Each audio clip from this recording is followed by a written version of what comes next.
Hari ini kita berbicara tentang keluarga. Saya mau tanya dahulu, siapa yang sudah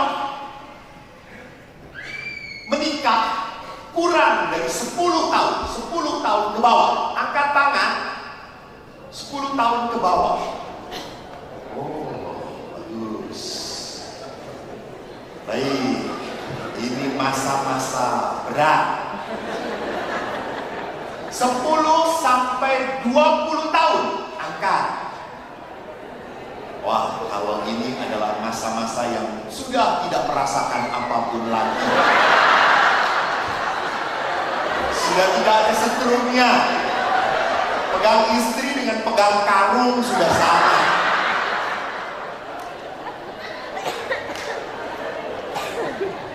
Siapa yang sudah di atas 20 tahun? Nah ini, lihat. Sudah banyak makan penderitaan.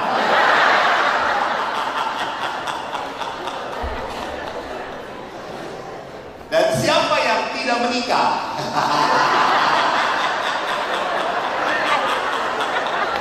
Ini yang tidak menikah saja sombong. Bapak Ibu saudara-saudari terkasih, terima kasih. Saya semangat kalau berbicara tentang keluarga. Pertama, kenapa? Karena saya dilahirkan dari keluarga yang tidak ideal, tidak. Tetapi saya dan adik-adik saya tumbuh sebagai anak-anak yang hormat pada orang tua. Kami tumbuh sebagai anak-anak walaupun pernah dilukai, tapi sekarang yang paling berharga bagi kami adalah orang tua. Yang kedua, saya bekerja 25 tahun di rumah retret Pratista bersama anak-anak. Seringkali sedih kalau sudah anak-anak doa malam. Hampir 70% bahkan sampai 80% doa anak-anak itu sama, yaitu apa? Tuhan, jangan sampai papa mama cerai. Kalau cerai aku bingung mau ikut papa atau mama. Aku sayang mama, aku juga sayang papa. Kadang mereka tanya pada saya, Romo, kalau papa mama cerai saya ikut siapa? Bingung. Apa boleh ikut Romo aja? Itu saya, enaknya mama papa kamu yang senang, saya yang menderita. Saya seringkali sedih. Maka saya kok sangat sadar, setan mau menghancurkan gereja gampang. Hancurkan keluarga. Hancurkan keluarga. Di saat keluarga banyak maaf yang cerai, gereja hancur. Pasti. Kenapa? Karena di dalam gereja sudah tidak ada kasih lagi. Dan keluarga adalah gereja mini, gereja pertama. Nah, Bapak Ibu, kalau kita berbicara tentang hidup berkeluarga, hidup sebagai imam, lebih berat mana? Hidup berkeluarga atau hidup sebagai para imam ini? Langsung berkeluarga. Begini aja ceritanya. 10 tahun yang lalu saya reuni dengan teman-teman SMP saya. Waktu reuni, mereka kaget melihat saya. Hei, kok? Saya ketemu teman-teman saya juga kaget. Hei, kamu kok kelihatan cepat tua? Terus dia bilang, iya ya, kamu kok muda banget kelihatannya ya. Apa sih resepnya? Lalu saya berkata, jangan kawin. Dia tahu kawin itu membuat menderita. Kerutan-kerutan bapak-bapak ini adalah kerutan-kerutan penderitaan. Dimarahin sama istrinya, beliin ini, beliin itu, istri dikasih berapapun tidak pernah berkata cukup, selalu kurang. Sampai suami itu hanya diam saja. Betul, suami kepala keluarga, tapi istri leher keluarga. Saya itu di Bandung bergaul dengan bapak-bapak naik motor besar. Saya pinjam motornya, saya juga pakai. Itu orang-orang yang naik motor besar itu tato semuanya, tato. Dan tatonya geri, macan, ular. Kalau hari Minggu mereka mau naik motor, aku mau naik motor, lalu istrinya berkata, "Dan saya bakar itu macan jadi kucing, dan ularnya jadi cacing." Jadi sedasar. Di sini ada Bapak Kapolres, belum hadir. Pak Kapolres mau izin, ya. Bapak Komandan, tetapi di rumah. Mau izin, saya juga anak tentara. Tentu sang istri akan berkata, apa? Ya enggak. Bapak Ibu yang terkasih, mari kita lihat. Tadi Pater sudah berkata, keluarga itu apakah neraka? Kalau keluarga itu sebuah neraka, lalu ngapain orang berkeluarga? Saya ingin perlihatkan di dalam sebuah statistik perkawinan menyedihkan. Ini fenomena yang betul-betul terjadi. Dari tahun 2017 sampai 2020, angka perceraian di Indonesia 1170 per hari. Halo, per hari. Maka kalau 3 tahun itu ada pasangan sejumlah 1.280 sekian cerai. Ini dibuat penelitian oleh aktivis kaum wanita 2017-2020. Saya percaya ini benar. Kenapa? Karena Kompas melakukan hal yang sama. Di tahunnya memang berbeda. 2019 sampai 2021.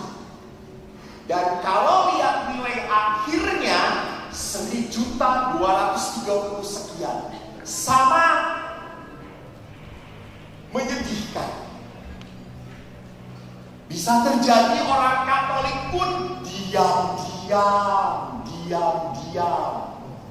Ya masih berdua tapi sudah tidak peduli lagi. Saya pernah sedih memberkati rumah di Jakarta. Pada saat pemberkatan rumah, istrinya tuh berkata, "Romo, ini kamar saya." Saya tuh berpikir, jangan-jangan salah ngomong. Kamar saya kan namanya dua, kalau perkawinan 2 sudah menjadi 1 ya. Jadi suami dan istri itu sudah saya bersatu. Oh ya sudah. Lalu tiba-tiba pas berikutnya, "Romo, ini kamar suami saya."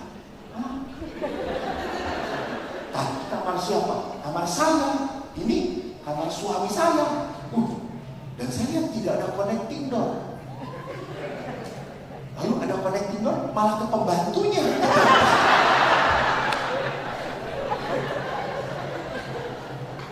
Jadi bisa juga terjadi orang itu secara hukum masih dalam ikatan perkawinan, tapi sudah tidak saling peduli, sudah tidak saling memikirkan lagi. Itu tadi Pater mengatakan. Pater kan bagus banget ya nasihatnya, karena Pater belum pernah hidup berdua. Malam hari itu tolong duaan. Malam hari diranjang tetapi dengan aktivitas berbeda. Istri cari diskon, suami cari apa hobinya. Yang hobi burung, dia urusin burung kecil ini, dan dia tidak urusin burungnya sendiri.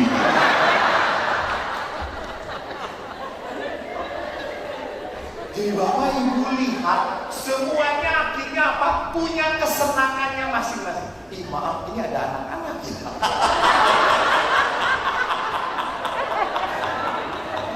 Tolong anak-anak ini pegangin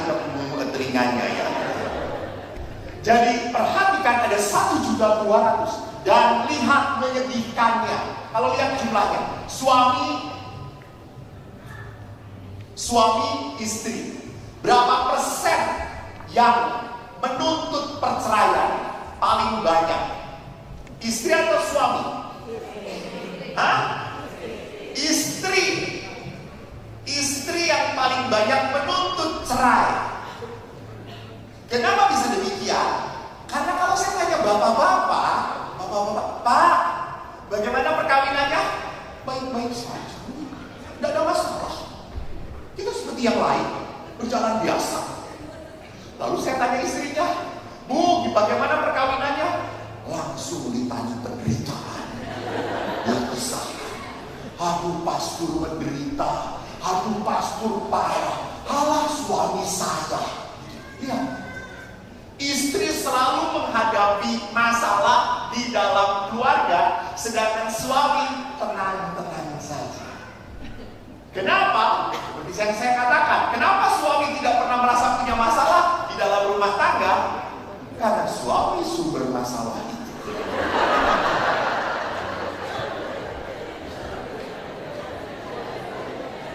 Coba perhatikan gini aja.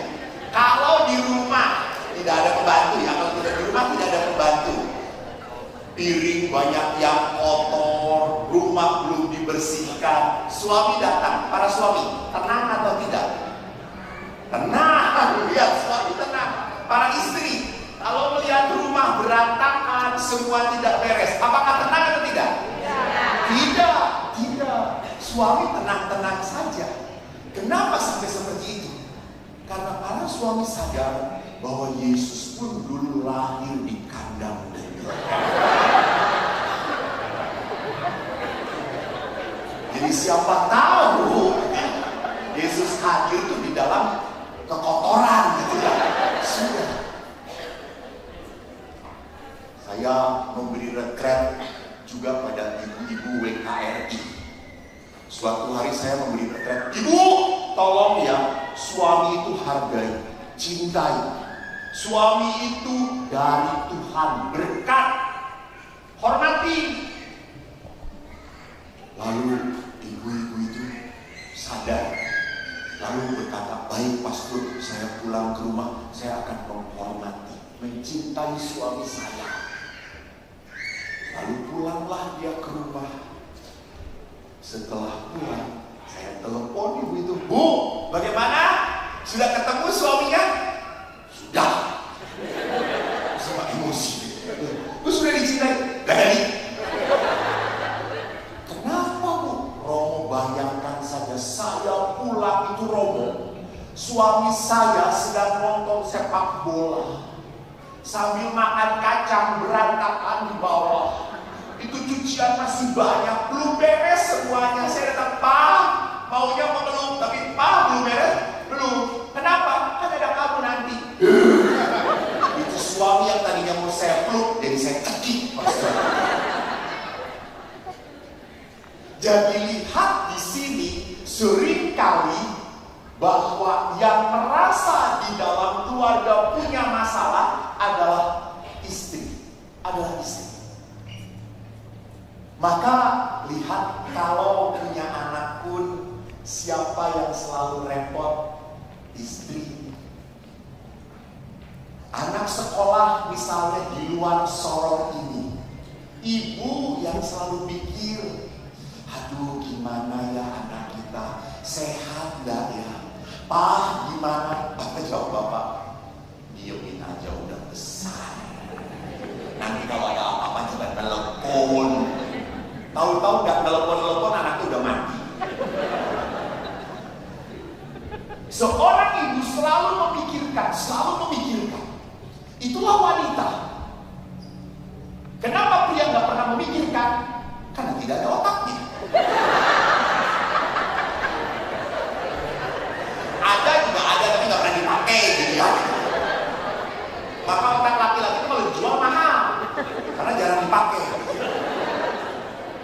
Perempuan itu segalanya dipikirkan. Betul. Coba bapak-bapak pergi ke luar kota.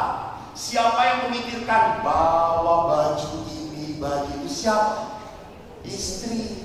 Istri itu semua bisikan, kamu warna pink ya. Saya mawar. Ya, suaminya ya. Semua harus matching. Istri, bapak pergi keluar kota supir, siapa yang menyediakan makanan? Istri. Anda cuma buka mulut, Pak, jeruk, Pak, kacang, nih, Pak, pisang, nih, kayak monyet aja dikasih makanan. Suami tinggal, Saya pernah pergi keluar kota bersama para pastor dari Bandung ke Jogja, baru sampai Cileunyi itu baru 40 kilo dari Bandung. Saya berhenti, saya tanya kepada teman saya, ada minum? Nggak ada. Ya Allah, mau ke Jogja aja 400 kilo nggak ada minum. Lalu akunya, ya sudah ke Alfamart. Semua turun, pergi ke Alfamart. Namanya udah pastor ke Alfamart, apa yang terjadi? Mereka cari makanan dirinya sendiri. Saya berkata, mana minum saya? Ambil sendiri. Semuanya perempuan itu dipikirkan.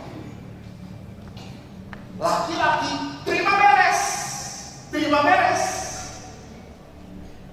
Selalu mengatakan, alah kenapa peributkan hal yang kecil? Kenapa? Maka saudara-saudariku, saya itu kalau memberikan renungan seminar diundang oleh kelompok, misalnya ada ibu-ibu bapak-bapaknya, terjamin makanan tersedia, minuman ada. Tapi kalau saya diundang oleh para pastor, sudah pasti penuh penderitaan. Sampai bandara lupa dijemput lah. Jadi lihat di sini bahwa wanita dengan pria punya pola pikir berbeda. Maka mari kita lihat apa penyebab perceraian, apa penyebab dari perpisahan. Karena apalagi sekarang saya banyak menghadapi kasus-kasus perkawinan usia-usia muda, baru 2 tahun, 3 tahun perkawinan, merasa nggak cocok, udah cerai. Seolah-olah cerai ini jalan satu-satunya. Apalagi sudah memberkatanya, diberkati oleh 10 uskup dan 100 imam. Gak ada sih. Tapi baru 2 tahun, 3 tahun cerai. Ada apa? Rupanya setelah kami evaluasi, orang menikah itu high expectation, low preparation. Terlalu tinggi ekspektasinya, harapannya, rendah persiapannya, kurang disiapkan. Dia berpikir, gak apa-apa lah pada saat pacaran kayak gitu, gak apa-apa, cengli, nanti juga berubah. Kagak akan. Justru pada saat pacaran itu iklan, coy, iklan. Semua baik, apa yang kau lihat, semua baik. Iklan pacaran 5 tahun, taring keluar, aslinya keluar, kenyataan keluar. Dan kita berpikir, kok gak bisa berubah sih? Gak mungkin, tidak mudah. Saya pernah memutuskan sebuah hubungan yang baru pacaran saja sudah memukul. Dia konsultasi, Romo, pacar saya memukul. Putuskan sekarang juga. Pasti dia saya dapat dari novena dan mengunjungi Gua Maria, 9 Gua Maria. Harus harus lawan Tuhan. Bagaimana pastor? Sudah putuskan. Baru pacaran aja sudah memukul, apalagi nanti? Enggak, pastor, setelah dia memukul selalu minta maaf. Terus katanya, setelah minta maaf memukul lagi. Iya. Tapi kayak gini harus disantet.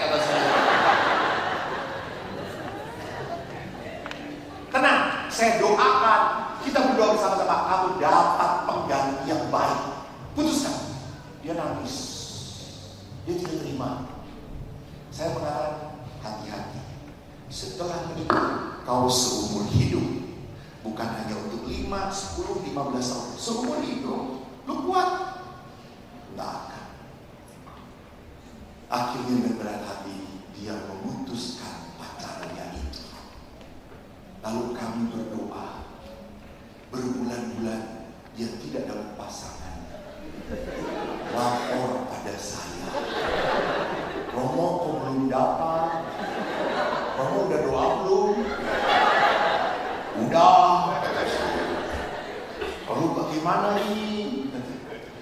Untung jelek. Kalau dia cantik, gua pacar. Normal coy. Ya siapa tahu Tuhan menciptakan tulang rusuk gue.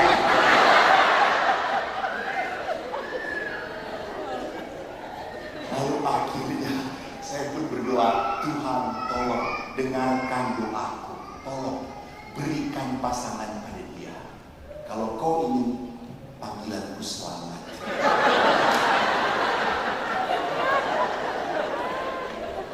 Tapi tolong jangan yang belum nikah langsung mendesak para pastor. Mau selamat nggak panggilannya? Dan tak lama kemudian dia dapat mendapatkan pasangan yang baik. Jadi hati-hati, beberapa perceraian terjadi. Kenapa? Maaf, karena menikahnya dipaksakan. Apa enggak? Jengkel setiap saat mama berkata, mana? Belum ada pasangan. Mana pasanganmu? Capek toh. Dia omongin gitu terus. Ini belum kecepatan. Siapa lagi yang bisa atau liar? Tangannya diam dalam nama Yesus. Atau mau gantikan? Silakan. Emosi. Belum sampai sana. Pusing saya mikirin jauh. Jadi rupanya bukan wanita saja yang membuat pening, laki-laki juga membuat pening kadang-kadang. Jadi perhatikan bagaimana seringkali seorang wanita sama pada saat didesak oleh orang tuanya, kamu sudah 30 lebih, kamu tuh mau ngapain lagi? Kamu sudah punya pekerjaan, kamu sudah mapan, mana calonmu? Akhirnya apa yang terjadi? Dipaksakan.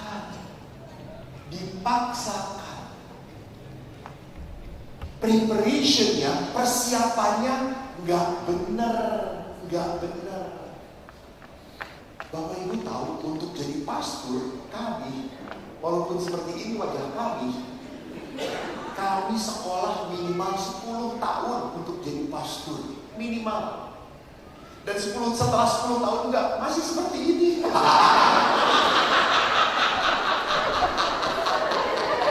Mengharukan dan menyedihkan. Kalau ini kan hebatnya cuma kumisnya doang. Kita persiapan 10 tahun. Anda menikah, khusus persiapan perkawinan berapa bulan? Ada yang 1 bulan, ada yang 3 bulan, cuma segitu. Jadi memang gereja pun seringkali prihatin. Maka gereja selalu dia mendampingi pasangan-pasangan muda. Kenapa didampingi? Karena lihat salah satu penyebab dari sebuah perceraian adalah mertua. Maka pasangan yang paling berbahagia di dunia ini adalah Adam dan Hawa. Tidak punya mertua.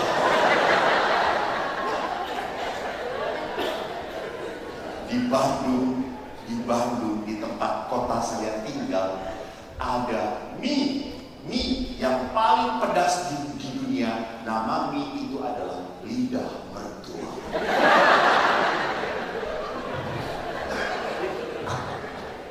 Seorang gadis pernah berdoa dan kulihat doanya karena di sebuah kertas. Di doa itu tertulis apa? Tuhan, berikanlah aku pasangan hidup Dan semoga pasangan hidup yang kau berikan untuk aku sudah tidak punya mama.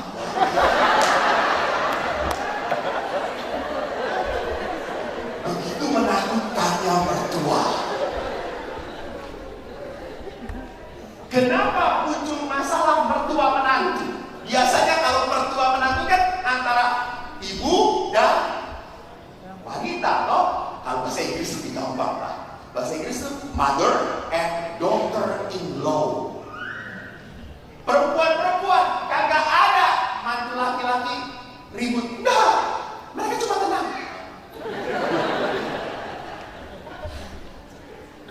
Ibu yang selamat. Kenapa?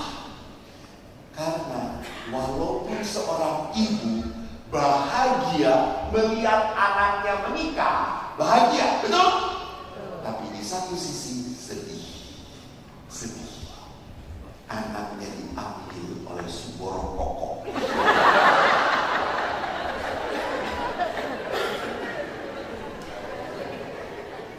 Dia sedih.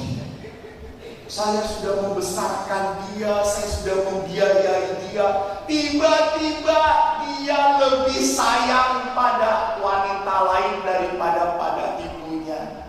Halo. Sedih. Walaupun berbahagia, betul, tapi sedih. Maka dia titipkan anaknya.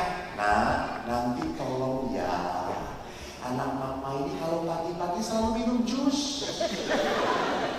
Jusnya mangga 1, buah naga 1, campur ketimun di blender ya. Jangan terlalu matang, 2 menit itu sudah cukup. Menantu yang baik, ya tante, baik tante, siap tante. Itu di depan mertua.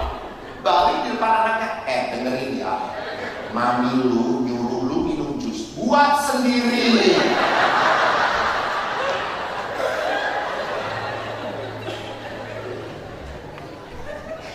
Jadi tidak mudah hubungan antara mertua dan menantu. Mertua merasa bahwa sudah mendidik anaknya, sudah tahu banget, tahu sekalinya. Ya memang berapa puluh tahun dia dengan anaknya. Sekarang diambil dan menikah dengan kamu, lu belum tahu anak gue. Itu dia. Maka saya selalu tidak pernah setuju. Tidak pernah setuju kalau rumah bersatu dengan mertua. Mati.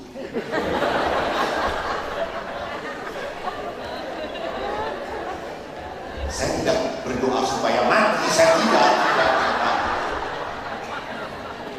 Apalagi kalau laki-laki ikut ke rumahnya punya perempuan, langsung laki-laki itu baru menikah pun sudah ejakulasi dini. Kehilangan kekuatan, Pak. Lu tinggal di rumah mama, iya. Tidak ada power. Bagi laki-laki power itu penting. Bahwa kamu yang mencari nafkah, kamu yang menghidupi kami, kamu yang bekerja keras, itu penting bagi laki-laki. Maka kalau laki-laki merasa lu tuh tinggal di rumah mertua, ingat ya, langsung dia, iya betul. Maka di situ mulai terbuka kunci pada perselingkuhan. Saya tidak akan panjang-panjang karena nanti para mertua melempari saya ke bawah. Saya tutup case close, oke? Jangan diperpanjang dan tolong pertanyaan jangan ke nomor 1. Karena selalu dalam seminar larinya ke mertua menantu. Dan sepulang itu saya dihujat oleh para mertua. Kedua adalah masalah ekonomi. Apa maksudnya? Saya mengerti setiap rumah tangga butuh yang namanya rezeki. Betul. Anda harus menyekolahkan anak-anak. Apalagi sekarang sekolah itu mahal sekali. Betul? Apalagi sekolah di Katolik. Mahal. Betul? Dengarkan. Supaya bertobat. Benar. Anak punya 1, 2 biaya mahal sekali. Belum rumah sakit kesehatan. Belum kalau istri ingin tampil berbeda. Oh my God. Istri itu kan suka aneh-aneh toh. Tidak cukup bajunya itu saja. Kalau bapak-bapak itu kan batik dan lurik cukup, ya udah selesai. Ibu-ibu ada kembangnya, ada ekornya.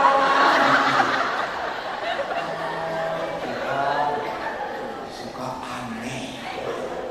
Sobek sana, sobek sini. Bolong pantatnya. Mau apa membuat ini?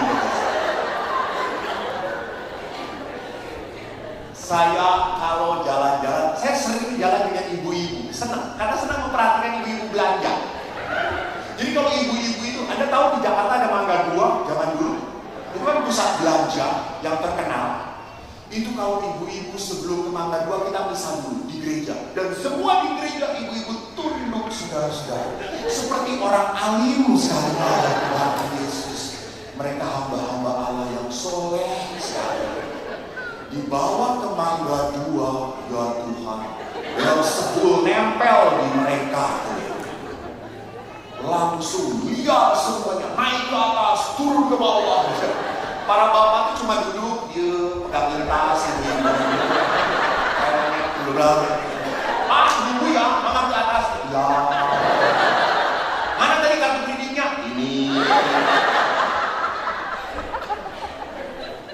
Saya nggak suka seperti bapak ibu. Saya, Pak, bapak duduk, aku temanin ibu. Ya pastor, beberapa ibu-ibu.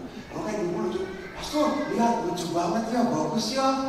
Iya bu, bagus, udah mahal bu, mahal. Enggak cobain lah. Ditawar langsung. Bagus pastor, bagus. Bu, ini bagusnya dipasang di mana? Queen, betul. Dipasang di ibu, jelek. Kenapa pastor? Manepin kan? Ibu? Ya.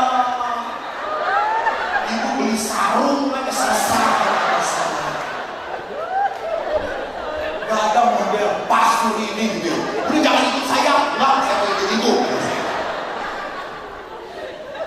Lalu yang lucunya mahal. Berapa? 300 C, 200 enggak 300 C. Pastor pergi, nanti sudah dipanggil. Setelah jalan, bu mau dipanggil-panggil bu. Nanti sebentar lagi. Yang asli tidak dipanggil-panggil lagi. Dan itu ibunya kali-kali ke tempat itu. Dan saya udah malu tuh ya. Ini ada baju ibu, itu kan tadi sudah. Ditawar lagi, ya Allah Tuhanku. Betul pilihan si bapak, duduk itu tenang. Jadi lihat, kalau ekonomi, maaf, saya kok percaya, kalau seorang ibu bisa merasa cukup, seorang suami pun bisa merasa cukup, bisa bersyukur, kok rasanya Tuhan itu memberi rezeki kok pada kita. Ingat saya bicara kemarin tentang doa. Apa yang membuat doa salah? Karena kita rakus, tidak bisa bersyukur. Jadi ekonomi itu berkat dari Tuhan. Tetapi kalau orang hanya mengajar keuntungan tidak cukup, cari, maaf, Anda akan kehilangan keluarga Anda. Pernah saya ditanya oleh para pengusaha, Romo bisa nggak dalam kehidupan antara bisnis dan keluarga dua-duanya berjalan secara sempurna dan berhasil? Bisa atau tidak? No. Anda mungkin bisa mengatakan yes, betul. Tapi ingat, kita harus lihat perasaan anak-anak Anda juga. Mereka mungkin secara ekonomis dapat yang mereka butuhkan secara ekonomi. Apa yang mereka butuhkan? Tetapi apakah Anda masih punya waktu untuk menyapa? Apakah Anda masih punya waktu bermain dengan anak-anak? Apakah Anda masih punya waktu untuk mendengarkan anak-anak? Paling-paling juga apa? Ya sudah, asal menyapa doang. Bapak Ibu jangan lupa, Anda pergi kerja pagi-pagi, baterai hidup Anda full. Anak-anak pergi sekolah, baterainya full. Ibu-ibu juga sekarang kan yang kerja, baterainya full. Pulang ke rumah, semuanya baterainya low bed. Balik ke rumah, konslet. Maka hal kecil pun jadi apa? Jadi masalah. Jadi masalah. Suami naruh sepatu salah pun ribut. Suami naruh koran pun ribut. Suami naruh handuk, sampai sekarang sudah bertahun-tahun, Pastor, saya sudah menikah dengan suami saya, naruh handuk nggak bisa-bisa. Kamu tuh sekolahnya gimana sih?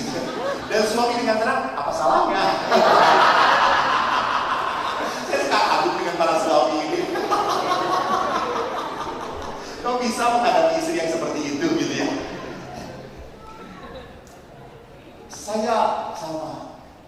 Saya di rumah 4 bersaudara, saya anak pertama. Dan ayah saya tentara. Ayah saya itu pangkatnya, Mandan, cuma membantu letnan 1, sersan mayor. Lalu kalau ayah saya dimarahi oleh komandannya, pulang, prajuritnya Eko. Dia jengkel oleh komandan, ada prajurit kecil si Eko, dihajar gue. Maka saya sampai saya jadi pastor pun 10 tahun saya jadi pastor, saya belum bisa memaafkan ayah saya. Saya pernah ditanya oleh umat di sini, pastor itu merokok tidak? Tidak. Kenapa? Nanti saya ceritakan. Saya SD kelas 3 ketahuan merokok. Ada yang berkata, oh paksa. Tenang. Saya bergaul dengan teman-teman saya orang kampung, ngabur semua. Tapi teman-teman saya, lalu mereka pada merokoknya itu pakai liting. Bakoknya itu dari rokok-rokok sisa puntung rokok dipakai liting, pakai daun kawun. Lalu mereka merokok, saya enggak. Lalu suatu hari, kok merokok? Nggak mau, kalau nggak merokok nggak friend. Ya sudah saya cobain, dah batuk saya selesai. Bang, kita friend kok, yes. Tapi saya nggak mau merokok lagi. Ya udah nggak apa-apa, yang penting kamu udah cobain. Ya, saya pulang ke rumah. Itu saya kan tahu kalau rokok itu baunya nempel. Saya cepat-cepat pulang, saya takut bapak pulang duluan. Saya lupa bahwa bapak itu lepas tiket. Jadi saya pulang, saya lihat, aduh sudah ada lampu hijau di dalam.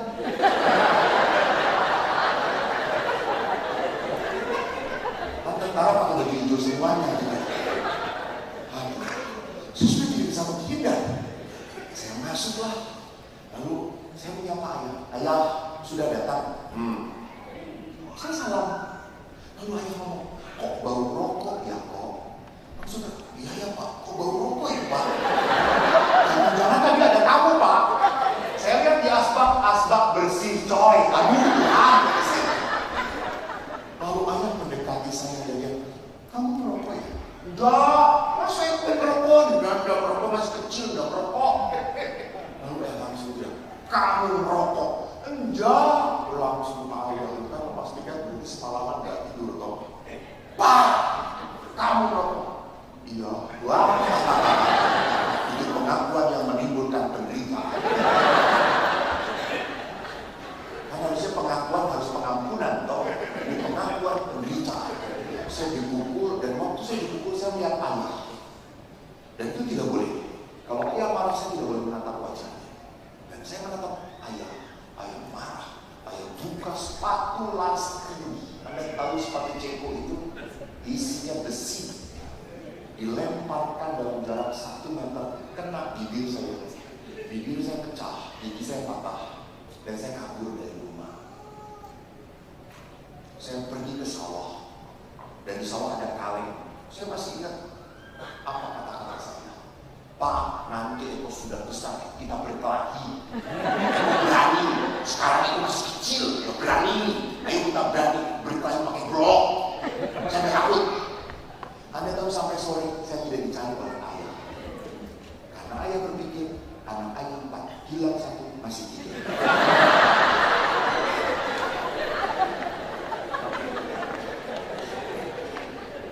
Dan yang mencari saya siapa? Ibu, sore, maghrib, Allahu Akbar, ibu datang. Oh, pulang. Gak mau Bu, ayah itu kalau marah terus-terusan. Kalau karena ayah saya itu marahnya pakai bab 1, bab 2, bab 3. Terus kelanjutan. Gak mau lagi dimarahin lagi. Ya sudah, kalau Eko gak mau pulang, Eko di sini, ibu pulang. Saya ibu pulang, saya di belakang ikut. Dan Anda tahu, ayah saya sudah begini. Komandan coy. Tidak ada belas kasih dalam hati komandan. Dia begini keras, dan saya kan berdarah tuh. Dia tidak sedih melihat saya berdarah. Ayah itu dengan 1 kata, dan saya paling takut dengan omongan ayah. Kalau dengan Allah, saya masih gak takut. Karena Allah masih bisa ngobrol dengan kita. Dengan ayah, mandi. Pakai bahasa Jawa memang adus gue. Dan saya langsung mandi. Saya takut mandi. Dan sudah mandi, saya kaget. Di sini sudah ada air hangat. Wih, sudah disiapkan. Ada baju saya. Lalu saya berpikir, wah nanti setelah mandi dihajar. Karena pas tadi saya kuat. Saya mandi. Saudara-saudariku yang terkasih, lihat, ayah begitu dituntut untuk bekerja, maka tidak punya kedekatan dengan anak-anak. Walaupun dia mengajar, ayah saya mengajar anak-anak. Iya betul, adik-adik saya diajar. Adik 3 adik saya memang diajar. Kalau saya dihajar, karena saya paling bodoh. Saya tuh gak ngerti-ngerti. Apalagi matematika, kemarin saya sudah cerita. Adik saya tuh kalau ditanya sama ayah 7 tambah 4, langsung 11. 7 tambah 7, 14. Kalau saya 7 tambah 8 kok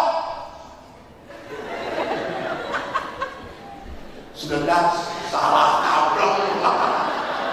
Jadi penderitaan itu sudah sama dengan pelajaran itu. Saya tidak bisa.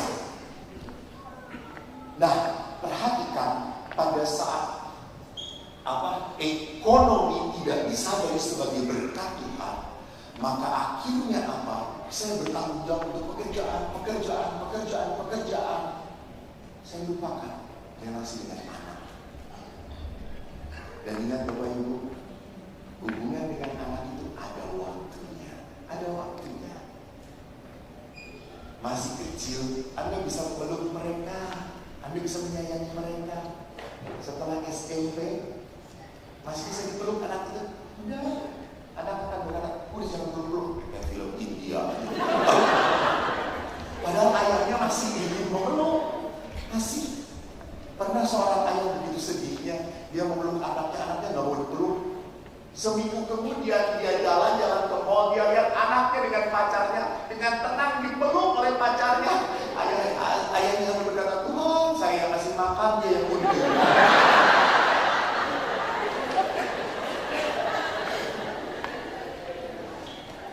Jadi tidak ada rumusan kalau Anda terobsesi pada ekonomi, kita harus punya ini, Anda akan kehilangan keluarga.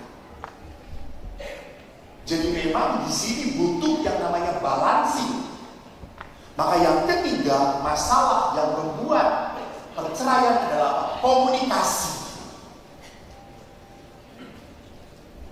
Sejak sebelum menikah ada waktu untuk berbicara, ada waktu untuk ngobrol, ya toh? Saya itu paling suka kalau lihat orang pacaran. Saya nggak pernah iri, nggak iri, karena saya sudah berpikir jauh penderitaannya. Dan kalau di Bandung itu ada tempat pacaran yang bagus, namanya Lembang, di puncak, bisa melihat segala-galanya. Dan kalau orang anak-anak muda pacaran itu naik motornya itu kan jungkir semuanya kan, laki-lakinya gini, perempuannya plong. Bodoh perempuannya mau-maunya. Saya suka ngomong pakai triplek, mbak. Lalu kalau udah pacaran, mereka berpegangan. Saya pegang knalpot sama anaknya kata saya. Lalu mereka ngomong, apa teteh? Iya ya iya kan bersama teteh. Iya mah gitu. Gitu gayanya. Dan kalau pacaran laki-laki itu betul pujangga nomor 1. Dan ngomongnya. Dia selalu ngomong, lihat di tempat ini kan dingin, aku kok kedinginan ya? Tenang teteh, kan pakai jaket, pakai oleh teteh aja. Nanti teteh kedinginan, kan bersama teteh selalu ada kehangatan. Laki-laki ngomongnya pinter dan bodoh, perempuan itu mau nggak jadi bodoh. Terus laki-lakinya ngomong, lihat apa teteh? Lihat di langit banyak bintang. Iya betul teteh, indahnya banyak bintang. Tapi setelah hitung kurang 1 teteh. Kok tahu sih? Kan ada bintang di sampingku. Pak nanti cobain Pak. Ibu, ada papa bintangnya kurang 1 dia. Ini bintang meteor jatuh. Saya yakin kalau ditempelin. Jadi waktu pacaran Anda punya waktu untuk ngobrol, berbicara. Tetapi setelah menikah, apa masih terjadi? Ngobrol, ujung-ujungnya marah-marahan. Bicara, ujungnya pasti tidak sependapat. Kenapa sampai seperti itu? Bahkan pernah dikatakan, saya ada seorang ibu mengeluh tentang suami, Romo, saya jengkel sekali dengan suami saya. Kenapa Bu? Waktu pacaran suami saya itu ngobrol, mau cerita dengan saya. Sekarang Romo setelah menikah 15 tahun udah ada dia cerita, diem, patung, jengkel saya, marah. Coba Romo, tobatkan suami saya. Terus saya datangin suaminya, Pak, kenapa Pak? Kata ibu waktu 15 tahun lalu pacaran suka cerita, sekarang tuh jarang cerita. Romo lihat istri saya, wajahnya semua mulut Romo. Matanya kayak mulut, hidungnya kayak mulut, mulutnya doer. Romo ngobrol dengan istri, bisa nggak tadi ngelak? Nggak bisa Pak. Bukan saya nggak mau ngobrol, dia nggak memberi kesempatan saya ngomong. Setiap saya mau ngomong, sebentar, saya belum selesai. Ya sudah, terus akhirnya saya diem dong.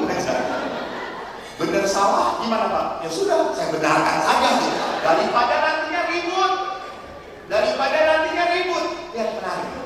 Daripada nantinya ribut, saya sih cari tenang aja, terus terima aja. Padahal saya tahu omongannya nggak benar, diterima. Kenapa? Salah saya terima dia jadi istri saya. Jadi perhatikan di sini, komunikasi pun akhirnya menjadi apa? Terputus. Dan Bapak Ibu harus tahu, laki dengan perempuan itu beda. Perempuan, konon katanya perempuan 1 hari harus 30.000 kata 1 hari. Bayangin. Sedangkan laki-laki cuma 700 kata. Dan 30.000 kalau belum tuntas 1 hari, besok juga harus ditambahkan lagi.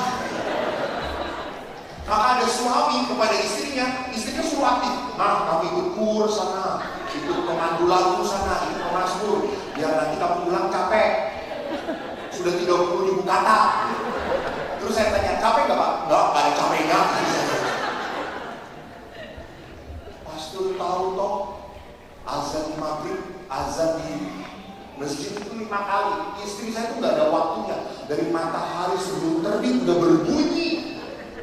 Sampai ayam udah tidur masih berbunyi, masih istri saya. Ngomong terus, itu perempuan. Jadi perempuan itu beda dengan laki-laki. Kalau laki-laki punya masalah, apa yang akan dilakukan oleh laki-laki? Diam. Menarik diri. Laki-laki kalau punya masalah, diam. Menata batin. Tapi kalau perempuan, apa yang akan dilakukan oleh perempuan kalau punya masalah? Seluruh sorong akan tahu.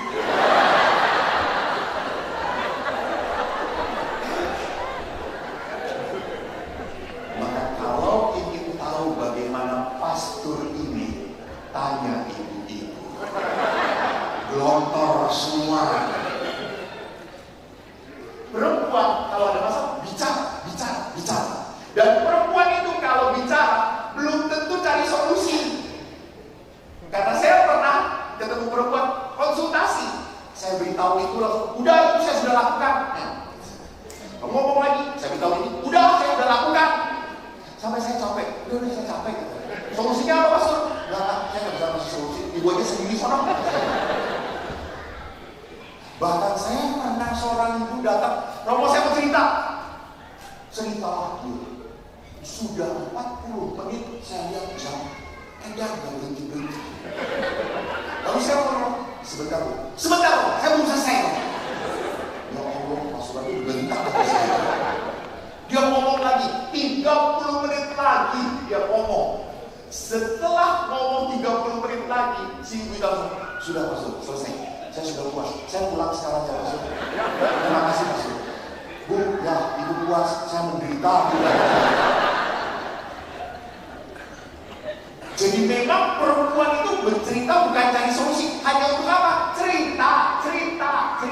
Maka apa? Perempuan itu butuh apa? Dengerin aja. Oh.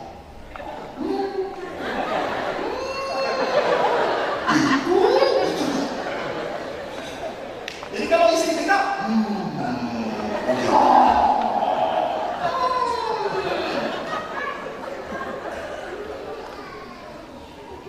karena apa? Butuh sekali berbicara, menumpahkan. Ini perempuan. Laki-laki itu membereskan sendiri. Maka kalau ibu lihat suami sedang punya masalah, nggak bisa lihat papa cerita, ayo cerita, istrimu cerita. Saya yakin suami akan berkata, apaan sih? Cerita. Nggak apa. Lihat saja waktu di depan saya lihat di depan hotel, bagaimana bapak-bapak menunggu acara itu. Jam berapa? 2. Masih lama ya? Sampai jam berapa? 6. Sudah selesai. Ibu bilang, ibu mana?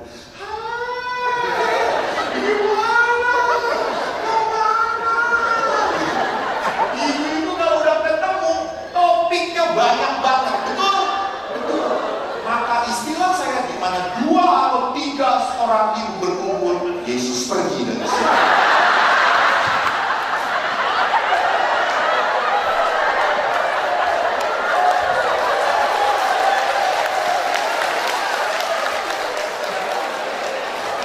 Karena Yesus tahu pasti dari dengerin, ngapain?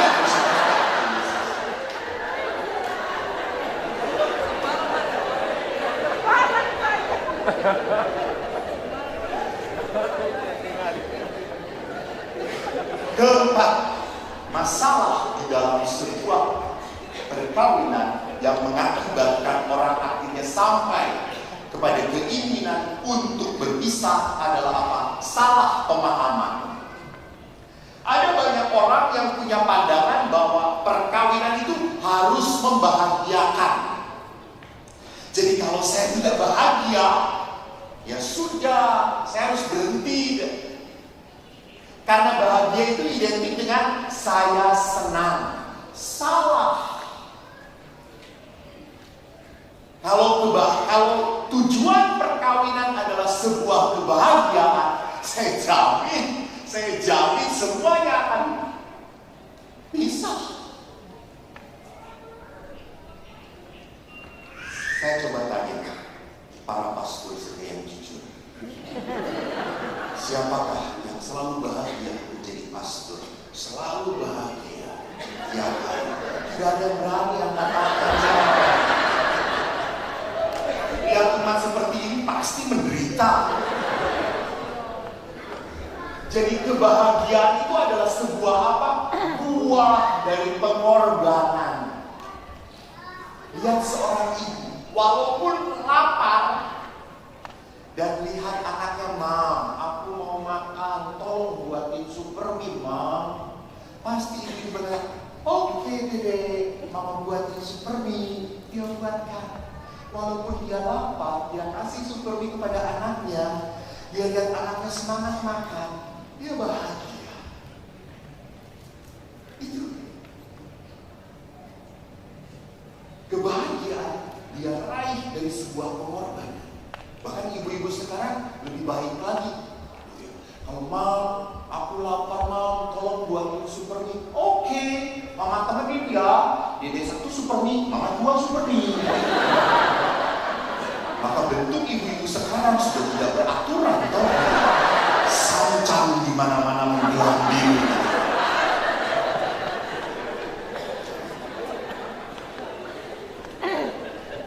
Jadi tujuan perkawinan nanti saya akan perlihatkan di dalam apa?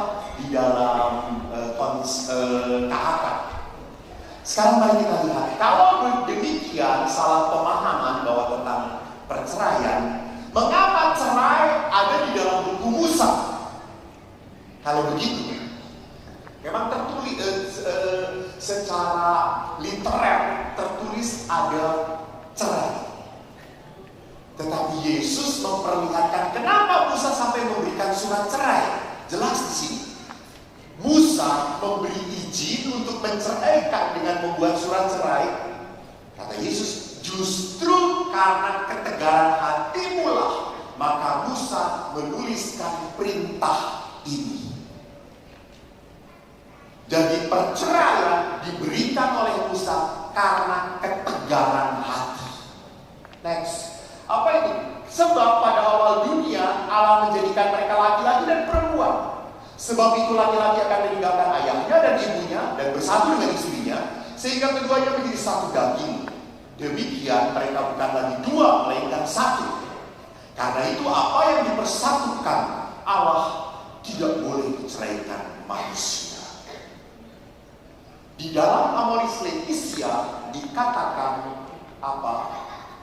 Ada suami istri yang kurang dewasa karena luka-luka batin yang ia alami saat masih muda.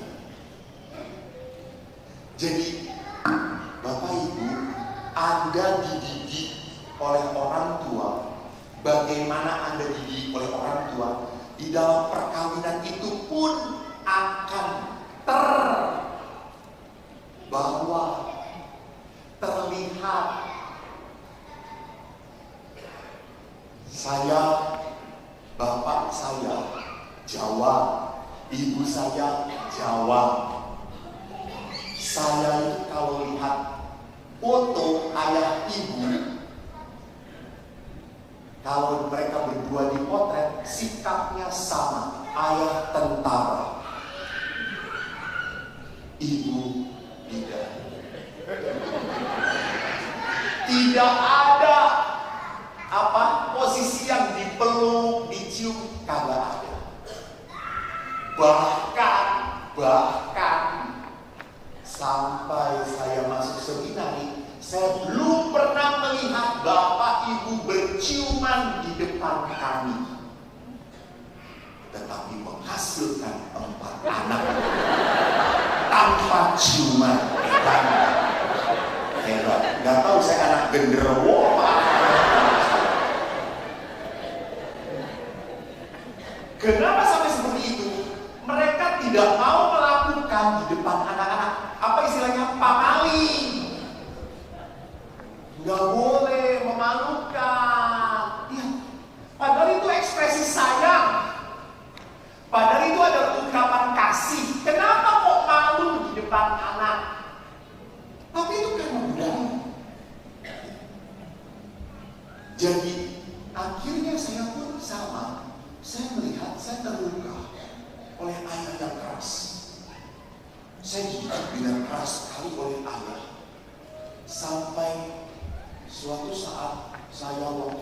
pastor, saya beberapa kali pergi ziarah ke Israel, ke Roma, ke Turki.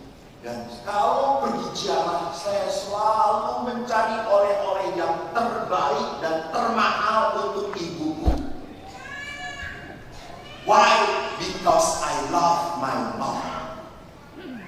Sampai yang terakhir saya berikan liontin $500. Liontin Bunda Maria. Bagus banget. Saya dapat bonus dari seorang umat, Romo, hadiah. Saya berikan khusus untuk ibu. Saya pulang ke rumah, Bu, liontin piro? Apa itu sejauh? $500. Larang le, mahal, rapopo untuk ibu terkasih. Tiba-tiba ayah datang. Lalu ayah tanya, aku apa kok? Rosario Mae. Berapa kamu beli? $1 Mae.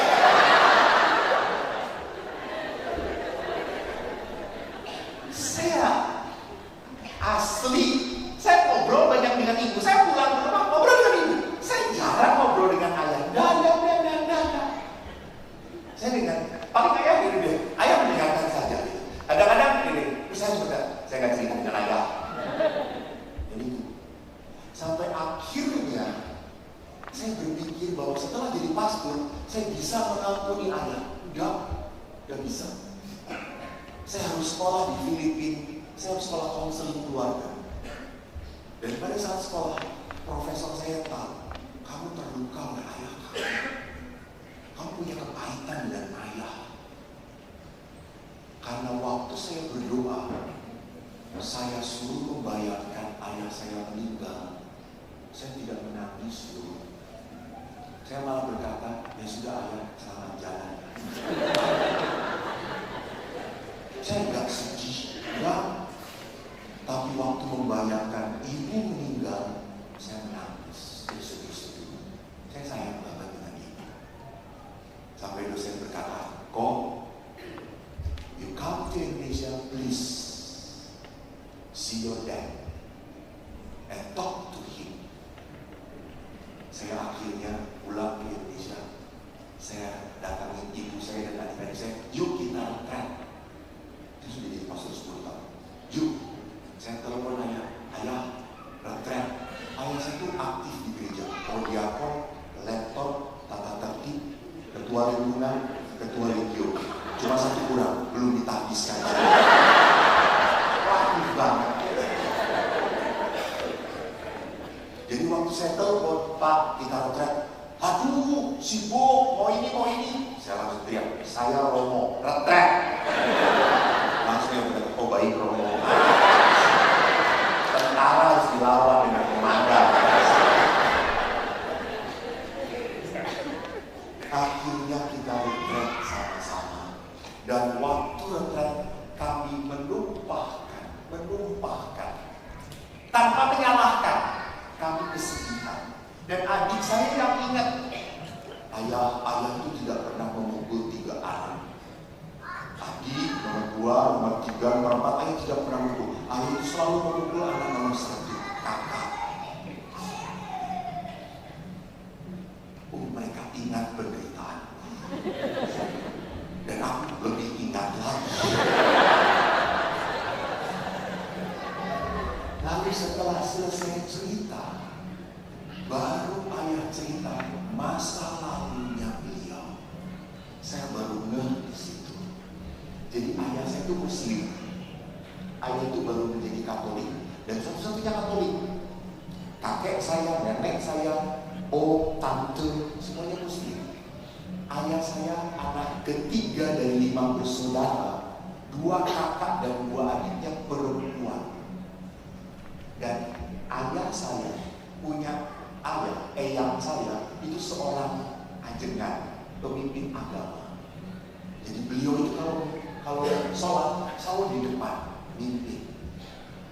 Maka ayah berkata, waktu aku kecil, aku lupa sholat subuh sekali saja, langsung ditali, dibaku, dipecut pakai satu lidi sampai berdarah oleh kakek. Dan saya anak laki-laki harus bertanggung jawab menjaga 2 kakak dan dua adik. Maka ayah diperlakukan keras sekali oleh kakek. Langsung saya ketek, oh, gue sasaran. Mengerti maksud saya? Jadi luka itu tanpa sadar terbawa begitu saja. Ayah tidak ada maksud melukai saya, tetapi begitu saja muncul. Karena kamu anak nomor 1, kamu laki-laki, kamu harus jadi contoh. Dan kebetulan yang harus jadi contoh ini bodoh. Habislah gue. Sampai saya ingat ayah itu selalu ngomong, kok kamu tuh bodoh, otakmu tuh didengkul. Betul, karena kalau saya ditanya selalu lama menjawabnya. Karena prosesnya jauh, saudara-saudara. Kadang-kadang tersesat dan salah jawab.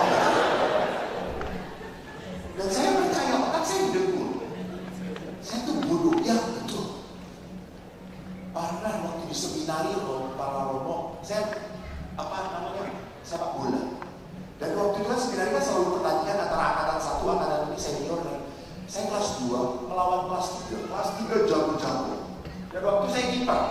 Dan pertandingan sampai adu penalti. Adu penalti terakhir yang nendangnya jago. Dan kenceng sekali. Sampai teman-teman saya berkata, udah pokok lepasin. Udahlah mengalah aja. Tapi anak tentara belum berkata menyerah sebelum mau jaga dari saya jaga dan betul itu bola ditendang sekencang-kencangnya dan percis kena kepala saya. Bola keluar, saya masuk ke gawang.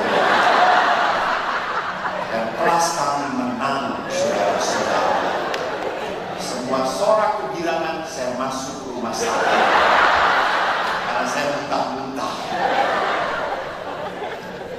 Lalu dokter periksa dan dokter diberi cerita bahwa dok, dia ditendang kencang banget, percis kena kepalanya.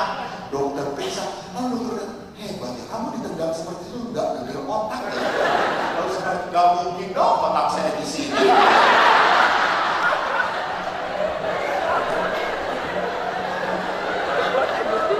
Bapak Ibu, Tuhan tidak pernah salah menempatkan.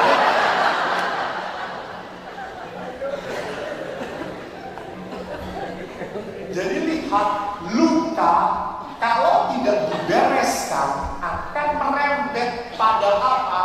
Pada sebuah relasi. Maka tidak aneh, maaf juga, kasus mertua menantu. Masalahnya, kalau anak ini adalah anaknya mama, anak mama, sedikit-sedikit ke mama, sedikit-sedikit ke mama. Jangan berpikir setelah menikah akan mudah meninggalkan mamanya. Enggak. Apalagi mamanya memakai sabda Tuhan. Ingat, hukum Allah yang terhormat. Hormatilah orang tua. Bapak Ibu ingat, seringkali memang sedih. Romo di satu sisi dia orang tua saya, di sisi lain ini istri saya, ini keluarga saya. Apakah dosa atau tidak? Saya tidak mengikuti kata-kata orang tua. Bapak Ibu ingat, perintah Allah, perintah keempat berbunyi, hormatilah orang tua. Tidak ikutilah kata-kata orang tua. Jadi Anda menghormati bukan berarti harus mengikuti kata orang tua. Karena orang tua belum tentu berbicara demi kebaikan keluarga. Jangan-jangan orang tua pun berbicara karena terluka ditinggalkan oleh anaknya. Dan ingat toh, mertua itu sudah makin tua, gak ada pekerjaan lagi. Semua diurusin, semua dipikirkan. Maka saya itu selalu ngomong kepada para mertua, ayo punya kegiatan, main macok lah, ayo punya lah. Sampai tadi lucu di pengumuman 1 Petrus, ada ulang tahun gereja atau pertandingannya main gaple, semua oma-oma langsung gaple gitu. Aktiflah, senam bersama lah, periksa kesehatan bareng-bareng lah, ngobrol bareng-bareng lah, sehingga ada aktivitas. Nah, yang berikutnya mari kita lihat di sini bahwa di dalam sebuah perkawinan, Amoris Laetitia pun dekretnya dan dokumen dari Bapak Suci berkata, seringkali kita memperlakukan perkawinan seperti memperlakukan barang. Jadi kalau sudah tidak menarik lagi, buang. Sudah tidak terpakai lagi, hilangkan. Nah, sedikit-sedikit putus. Next. Dan bahkan di dalam Amoris Laetitia, karena tuntutan sosial, ekonomi, membuat para anggota keluarga tidak akrab, kurang berkomunikasi. Orang tua sudah tidak bisa ngatur anak-anak lagi, diatur oleh anak-anak. Anak-anak mereka tantrum, disebutnya dalam istilah psikologis, nangisnya merengek. Orang tua kalah. Ya sudah, ayo, biar gak ribut, kasih handphone, biar tenang, main game. Kebablasan. Saya banyak menghadapi tantrum keponakan saya. Keponakan saya kalau saya pulang, mereka adalah apa? Pemeras pastur ego. Dia tahu pastur ini punya uang saku per bulannya. Jadi kalau bulan muda, saya datang ke rumah ayah, nengok ayah. Dan adik keponakan saya langsung senang. Yeay, Romo datang, rapi. Mereka memeras saya. Tukang palak, premannya saya itu keponakan saya. Suatu saat saya datang dan saya udah ngomong kepada keponakan saya, Romo gak punya uang, gak ada. Gak apa-apa Romo, kami sudah dikunjungi Romo, bahagia kok. Kurang ajar lah keponakan saya. Mulutnya manis sekali. Lalu saya ngomong, Romo mau ke Indomaret. Mau apa Romo? Mereka udah senang banget. Mau beli pulsa, titik, gak ada yang ikut. Lalu satu keponakan saya gendut, ngelucu. Romo, Pak di Romo, aku antar. Gak, nanti kamu pas cari es krim. Tidak, Pak D. Saya hanya khusus untuk mengantar Pak D. Betul? Betul, Pak D. Janji. Tidak akan cari es krim? Tidak, Pak D. Ayo, saya antar. Langsung saya masuk ke Indomaret. Kalau Indomaret cari pulsa langsung simbaknya, toh. Saya ke simbaknya. Keponakan saya langsung lari ke tempat es krim. Saya ingin. Dan dia pinter. Pak D, sudah lama keponakanmu ini tidak makan es krim, Pak D. Saya diemin aja. Dia makin keras. Pak D, berbelas kasihlah pada keponakanmu, Pak D. Lalu singgahnya ngomong, Pak, itu anaknya mau es krim. Dia dengar. Lalu saya dengan keras ngomong, maaf itu bukan anak saya. Keponakan saya langsung menangis. Masa seorang Romo tidak ada cinta kasih? Nangis. Lalu saya pulang. Janjinya apa? Tidak cari es krim. Lalu keponakan saya, ya kan saya tergoda. Ya. Anak-anak sekarang sering tantrum, ngambek, nangis, dan mamanya udah gak tahan. Lihat kalau pelajaran gak bisa, susah, gak bisa, ini susah, gurunya belum ngajarin. Udah sini mama yang beresin. Ya, mama yang beresin. Hati-hati. Anda mendidik anak Anda untuk masuk ke dalam kehancuran. Karena sedikit-sedikit mama. Saya sekarang sedih loh. Saya kemarin tinggal di Lipo, Karawaci, di Pauki. Anaknya perkawinan, yang datang mamanya ngurusin surat. Dia datang, Pastor, anak saya mau kawin. Udah bisa ngomong belum anaknya? Udah, Pastor. Anaknya datang ke sini bukan mamanya. Ya.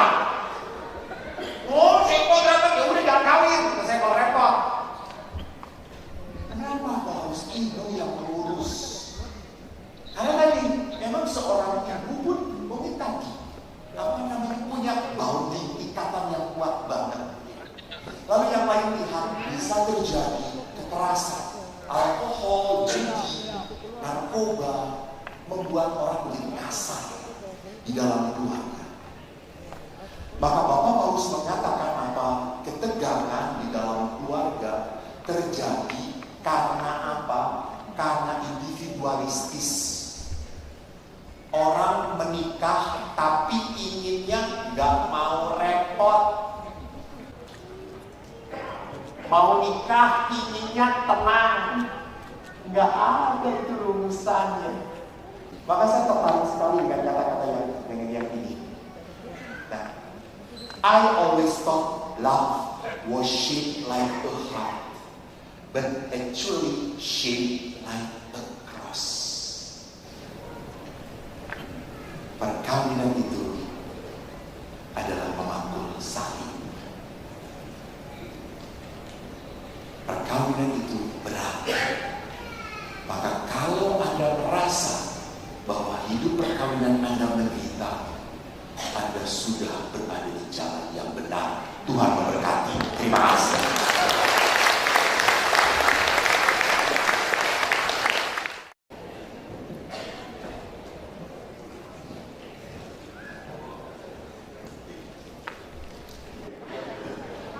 Jadi di dalam perkawinan tadi kita menyelesaikan sesi pertama dengan mengatakan bahwa kalau Anda sekarang hidup dalam perkawinan dan menderita, Anda sedang berada di jalan yang benar. Dan paling benar adalah apa? Anda tetap setia. Setia. Karena kesetiaan itu yang akan menjadikan penderitaan itu menjadi kemuliaan. Penderitaan itu akan menjadi sukacita. Nah, Bapak Paulus di dalam dokumen yang tadi kita lihat, Amoris Laetitia, mengatakan, bagus, tidak ada keluarga sempurna. Tidak ada keluarga jatuh dari surga, terbentuk sempurna, dan dikemas sekali bagi semua. Bahkan Bapak Paulus mengatakan, Anda menikah dengan suami yang tidak sempurna. Suami pun menikah dengan istri yang tidak sempurna. Dan Anda pun punya anak-anak yang tidak sempurna. Dan anak-anak pun punya orang tua yang tidak sempurna. Maka apa? Kita harus berkembang tahap demi tahap, berkembang. Jadi perkawinan itu justru mengembangkan kita. Jadi jelas ya Bu, bukan hanya mengembangkan badannya saja, mengembangkan batinnya itu yang penting. Nah, mari kita lihat apa hakikat perkawinan di dalam gereja Katolik. Di dalam gereja Katolik, perkawinan itu adalah proyeknya Tuhan. Maka karena perkawinan itu proyeknya Tuhan, setiap orang Katolik yang menikah dikenakan dua hukum. Satu, hukum sipil. Kedua, hukum ilahi. Hukum sipil itu ada catatan sipil. Hukum ilahi itu adalah hukum gereja. Maka kalau Anda di dalam hukum sipil boleh cerai, boleh. Tetapi di dalam hukum gereja tidak ada cerai. Di dalam hukum gereja, seperti yang Yesus katakan, apa yang dipersatukan Allah tidak boleh diceraikan manusia. Jadi gereja mengatakan bahwa yang mempersatukan Anda itu bukan karena Anda mau, demen banget, sayang banget, cinta banget. Allah pun mau. Allah mengundang. Maka Allah menyatukan. Tidak pernah salah. Kalau jadinya hancur, jangan nyalahkan Tuhannya. Nyalahkan apakah kita yang merawatnya baik atau tidak. Saya menjadi pastor bahagia banget, bahagia. Apalagi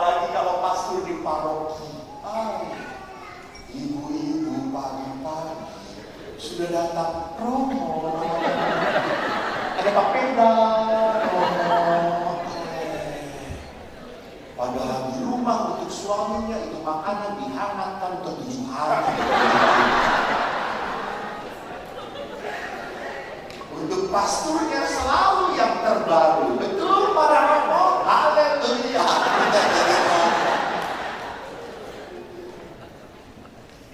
Tidak hanya itu, jadi Romo itu di mana-mana selalu dinomorsatukan. Saya itu kebetulan saya terkenal. Dan kalau saya terkenal maka di mana-mana gratis. Romo, potret Romo. Karena Romo gak perlu bayar, sudah dibayar. Hai, kalau gitu saya tambah. Saya pernah ditanya retret dengan anak SD. Kalau kami retret anak SD itu tidak semuanya Katolik. Sekolah Katolik itu tidak banyak anak Katoliknya. Banyaknya Kristen, Buddha, Hindu, bahkan Muslim. Saya pernah memakai baju seperti ini. Lalu ada seorang anak kagum melihat saya.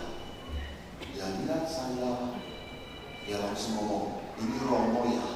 Iya. Romo pemimpin gereja Katolik ya? Ya, saya pelayan gereja Katolik. Oh, saya Kristen Romo. Saya punya pelayannya pendeta namanya. Oh, ya, bagus. Lalu dia deketin saya lagi karena Romo katanya tidak menikah ya. Ya, apakah Romo homo?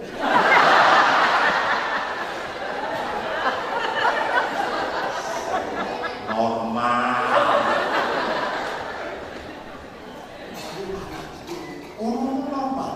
Normal. Ada yang jatuh cinta sama Romo. Banyak. Terus bagaimana Romo? Saya tolak. Kenapa ditolak Romo? Saya mau melayani Tuhan. Anak itu makin kagum melihat saya. Romo ini hebatnya, hidupnya untuk melayani Tuhan. Pasti nanti kalau mati masuk surga Romo. Terus saya berkata, belum tentu belum tentu Romo. Yang mengatur masuk surga itu Tuhan, bukan kita. Lalu anak itu berkata, kasihannya kalau begini jadi. Saya malah jengkel. Maksud lu apa sih? Ya kasihan Romo. Sudah Romo itu berkorban, tidak menikah untuk melayani Tuhan, tapi nanti belum tentu masuk surga. Kan kasihan Romo. Lalu saya berkata, kampret. Saya nggak kawin supaya tidak punya anak seperti kamu. Nyebelin.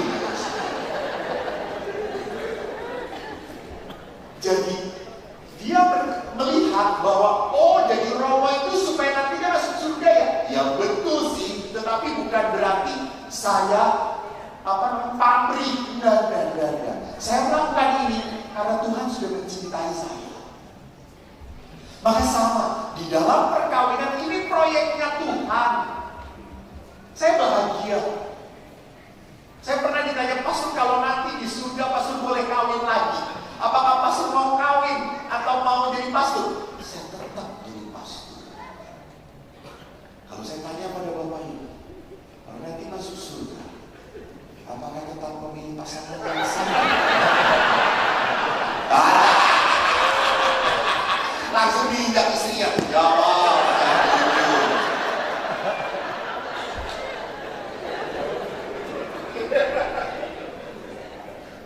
Jadi kalau ini proyek Allah, kita harus sadar Allah itu mau memberkati kita lewat apa? Perkawinan. Maka nanti dilihat di dalam Morisasi juga bagus banget. Yang kedua, keluarga adalah jalan kekudusan.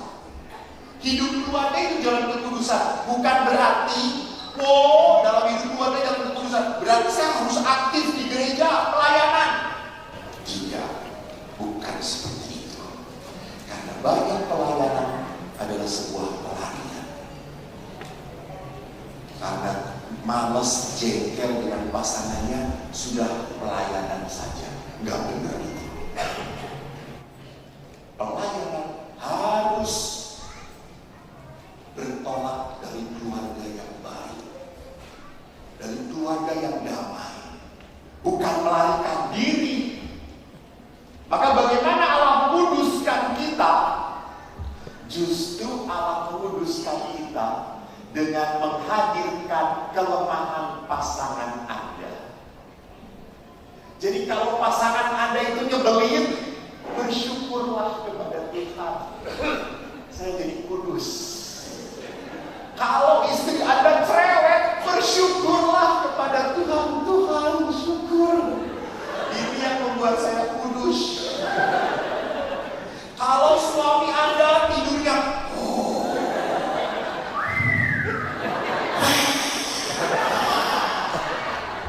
jangan diteriakin, dia sedang berkomunikasi dengan makhluk-makhluk halus. Ya, hanya dia yang mengenal tuannya. Dengerin aja. Anda bangun, Pak, lucu ya kami gitu. Saya racun mati. Itu. Anda kalau lihat suami tidur terus, Anda akan sayang. Betul, akan lihat lucu banget suami ada wajahnya, betul kayak bayi yang beli gitu ya.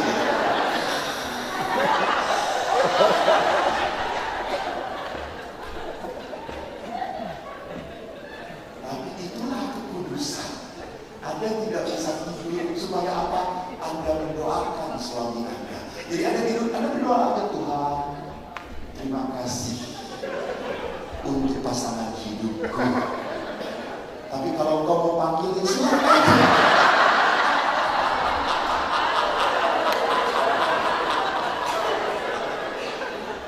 Jadi lihat di dalam kehidupan Allah menguduskan kita lewat apa? Kelemahan pasangan kita. Itulah membuat kita bertahan dan tidak. Nah, maka dari itu Gereja Katolik mengatakan perkawinan itu sakramen.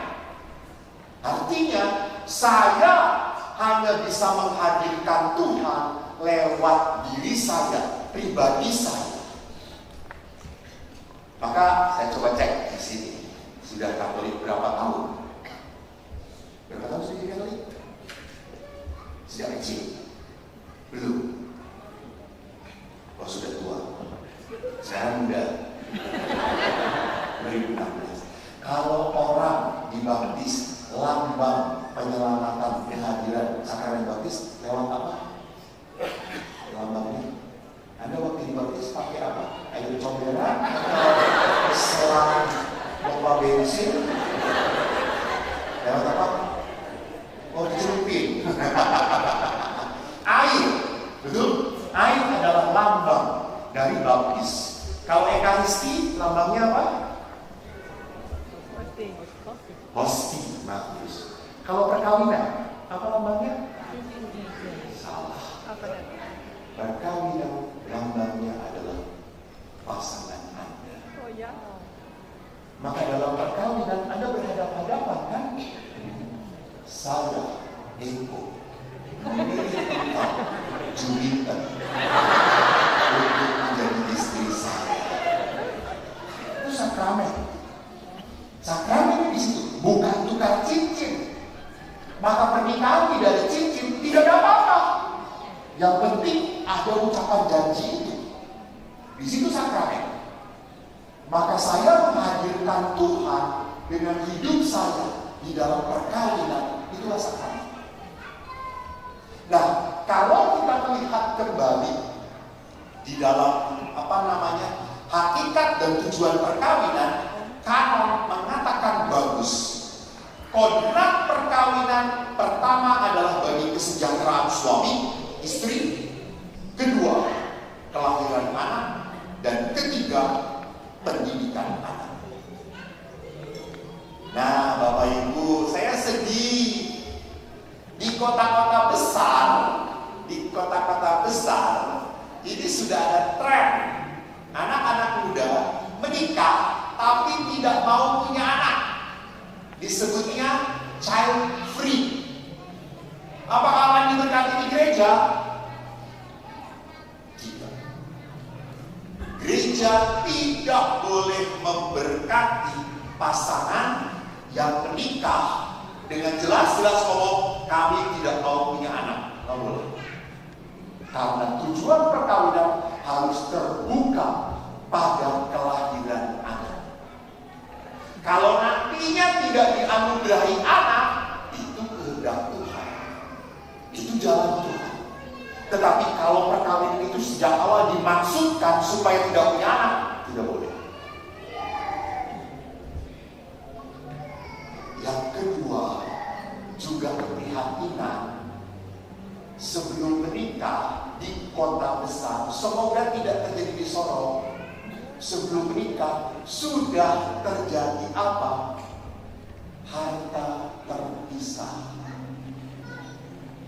Artinya sebelum menikah itu sudah dituliskan, istri bawa ini, suami bawa itu. Saya kaget, untuk apa? Nanti pastor kalau terjadi perceraian gampang ngaturnya. Saya ngomong, kalau mau menikah sudah berpikir cerai, jangan nikah. Ya atau tidak? Ya kalau menikah itu ya percayalah untuk selama-lamanya. Saya yakin sama kalau saya mau memberkati toko, tempat usaha. Saya tanya bapak itu, Pak, Romo tolong berkati toko. Baik Pak, saya tanya, Bapak percaya nggak toko Bapak akan diberkati Tuhan? Kalau Bapak berkata, ya terserah Tuhan di mana nanti, nggak akan gua berkati. Memulai usaha dengan sebuah keraguan, ngapain? Sama dengan perkawinan pun, melangkahlah dengan sebuah iman, percaya, bukan nekat, percaya.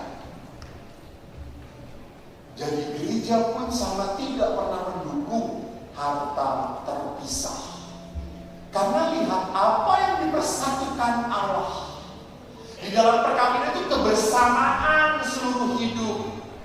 Harta suami ya harta istri, harta istri ya harta istri. Jelas bapak-bapak? Dengarkan itu. Karena kalau apapun yang sudah masuk ke dalam dompet istri, susah keluarnya. Betul bapak-bapak? Rasakan penderitaan sampai mati. Saya pernah ditraktir bapak-bapak, dan semenjak itu saya tidak mau ditraktir lagi. Saya habis main badminton dengan bapak-bapak. Gaya bapak-bapak ini, Romo, salam Islam tuntut, kita bakar lemak, bakar segala-galanya. Yuk kita makan kambing. Ayo kita makan kambing. Setelah makan kambing selesai, karena kita lapar, puas makannya, sampai hampir 100 tusuk, 6 orang. Lalu setelah makan, bapak itu, gue gak buat dulu. Lalu seorang bapak lagi, dompet gue kosong, bagaimana gak ada masuk gue? Itu 6 bapak tidak ada yang bawa uang. Lalu satu bapak akhirnya datang kepada saya dan bilang, Romo bawa uang? Lalu saya bilang, saya habis bisa ada kolektor. Boleh dipakai dulu gak Romo? Apa?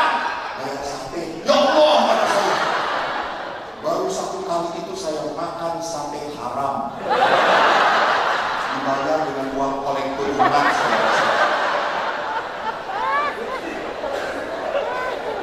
Itu gara-gara para istri itu. Semua beres dengan istri. Semenjak itu, Romo kita makan, gak mau, kata saya. Harus ada istri di sana. Nah, lihat, maka karena tujuan perkawinan itu demi kesejahteraan, halo, demi sebuah kesejahteraan, berarti ada apa? Ada batasan. Ingat, setelah Anda menikah, jangan sama hidupnya sebelum menikah. Harus ada batasan. Batasan relasi dengan pasangan.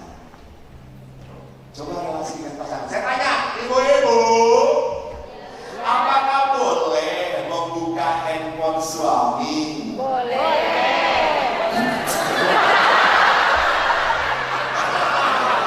Ya, para suami langsung.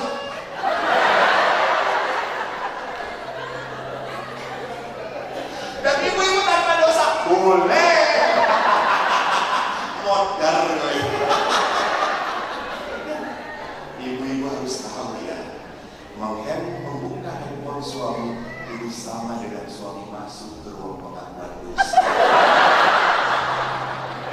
Semua dosa ada di situ. Dari gambar yang kudus sampai wedus ada di situ.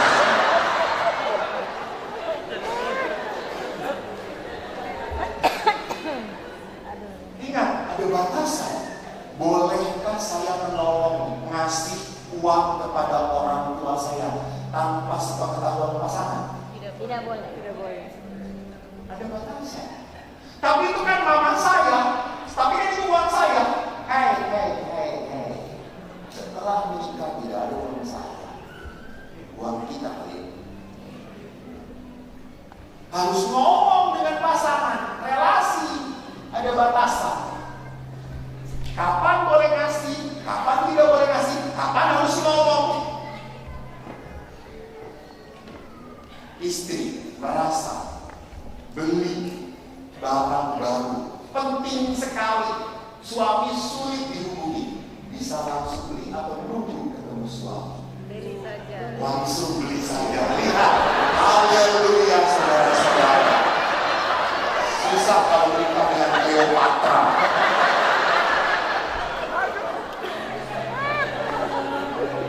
Tanpa merasa berdosa, beli saja. Maka para suami pun sama prinsipnya. Lebih baik minta maaf daripada minta izin.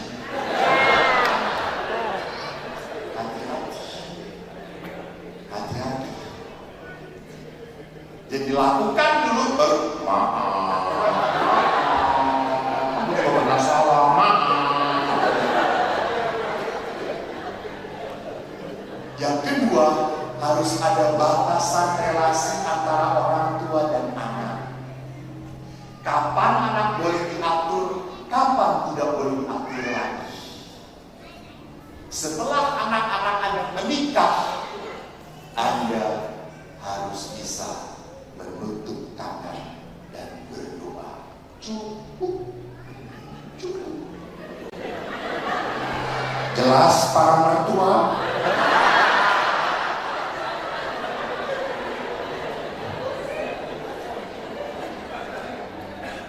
Relasi dengan anak sudah tidak berhak lagi ngatur-ngatur.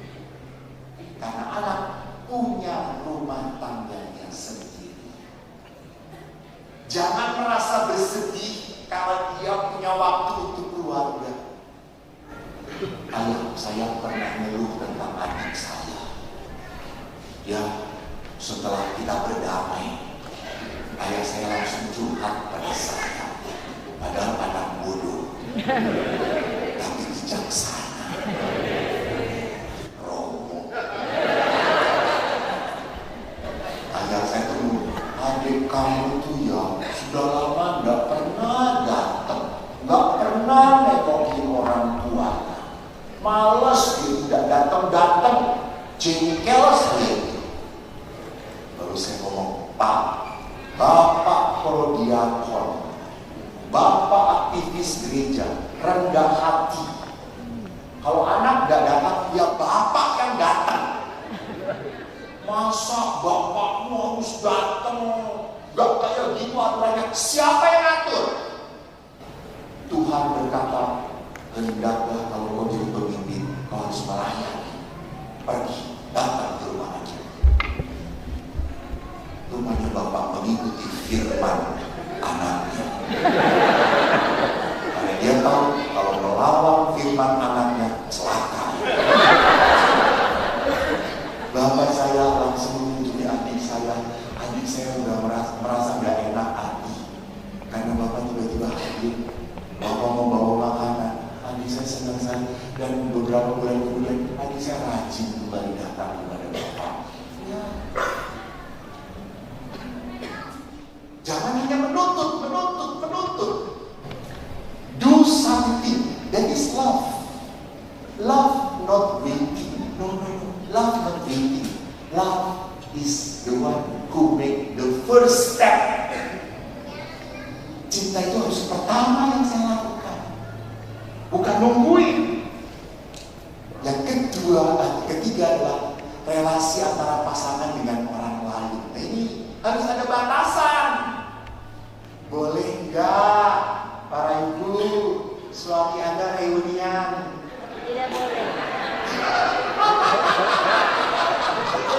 Aku semakin bahagia menjadi pastor, saudara-saudara di tempat ini. Ini istri-istri yang baru pertama kali saya seminar bertemu dengan istri-istri yang kejam.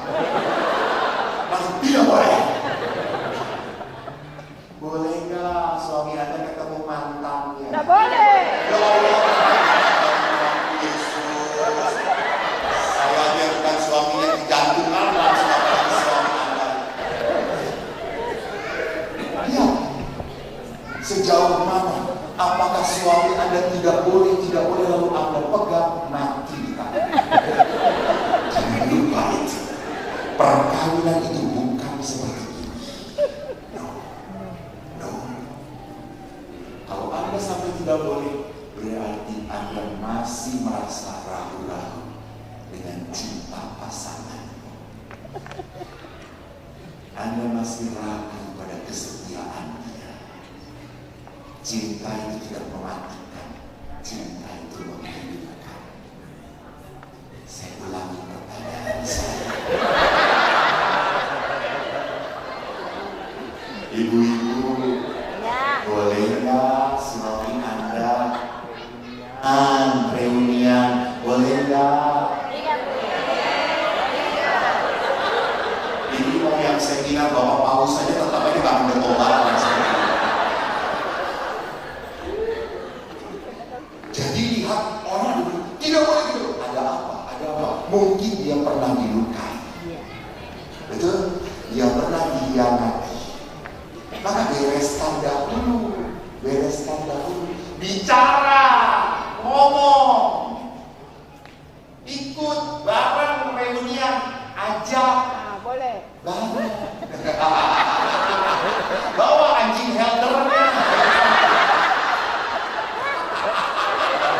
Itu siapa? Anjing kampung.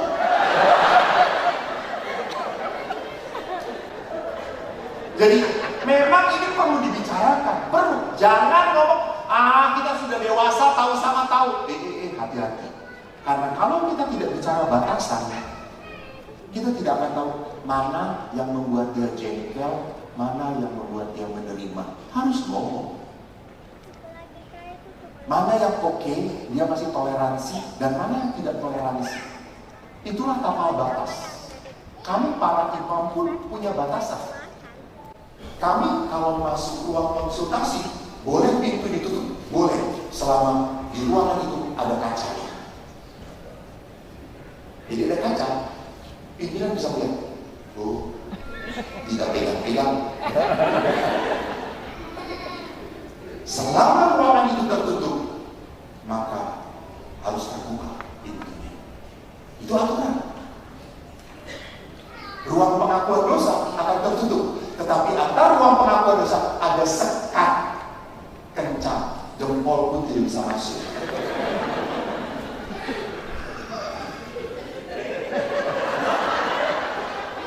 Jadi pakai tidak bisa menggigit nenek-nenek.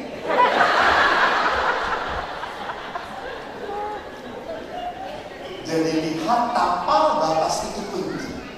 Bahwa kami pun di regula, kebetulan saya dengan Bapak Vijen sama regulanya Ordos Santo Agustinus, regula kami Agustinus juga tidak pernah boleh kami jalan sendirian untuk misalnya berenang sendirian, harus ada kawan. Untuk apa? Saling mengingatkan. Kecuali kawan ini sama-sama menyesatkan. Kacau kalau ini caranya. Kita harus saling mengingatkan. Nah, tapal batas itu akhirnya menentukan mana yang bisa toleran, mana yang tidak toleran. Oke, kamu boleh dengan teman-teman ini, saya nyaman.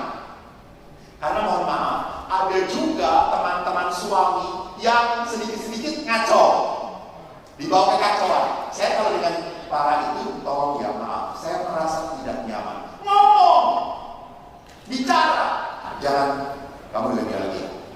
Kemudian dengar lagi. Emang kenapa? Gak. Loh, gak bisa. Anda harus ngomong, bicara, diskusikan, dialog. Karena dengan demikian, akhirnya saling mengerti. Oke, kamu kalau saya pergi dengan ini, kamu ganti. Saya ingat, saya ini seringkali membawa bapak-bapak yang naik motor